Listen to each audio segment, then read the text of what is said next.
কি মজা পড়েছে মাছটা রানছি। এ, দেখছো দেখছো পরে ভেঙে গেল মাছটা। সুন্দর করে ডালতে চাইছিলাম, তাও হইল না। যাক, এত মজার রেসিপি আমি আমার জীবনে মনে হয় এর আগে খাইনি। তা আবার পাঙ্গাস মাছের। আসসালামু আলাইকুম, কেমন আছেন সবাই? লবণ হলুদ মরিচ দিয়ে মাছটা মাহাই নিলাম। দূর আবার আকাম হয়ে গেল একটা, দেখছো? আমার মায়ের দেখার আগে আকামটা ঠিক করে থুতে ওনারে, তো আজকে আমার খবর আছে। মাছটা মাহাইয়া থুয়ে দিছিলাম আমি। তারপরে এই যে টমাটো দিয়ে কাঁচামরিচ আর বাদাম দিয়ে আমি একটু ব্লেন্ড করে নিলাম এরম করে।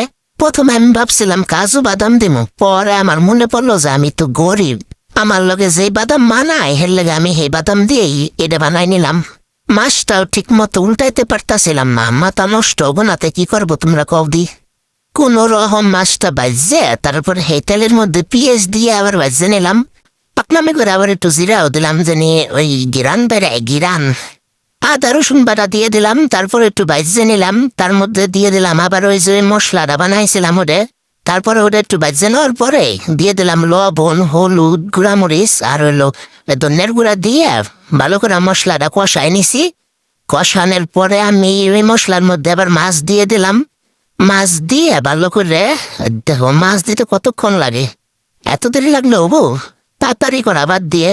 যাই হোক, মাছটা দিয়ে দেওয়ার পর আমি একটু উল্টাই পাল্টাইয়ে তারপর ওর মধ্যে দিয়ে দিলাম পরিমাণ মতো পানি।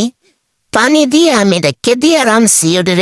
রান্নার পরে যেমন ঘন ঘন হয়ে আইছে, তারপর আবার একটু ধনিয়া পাতা দিয়ে দিলাম। গেরান গেরান কি যে স্বাদ হয়েছে আর কুয়ে বোঝান যাব না। এ বুঝতে হইলে এরম করে রান্না খাওয়া লাগবো।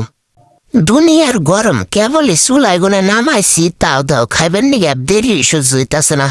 যাই হোক, ভিডিওটা ভালো লাগলে একটা সাবস্ক্রাইব করে দিও প্লিজ। আবার কিছু বানাইলে ভিডিও নিয়ে হাজিরা, মানে ততদিন সবাই ভালো থাকো।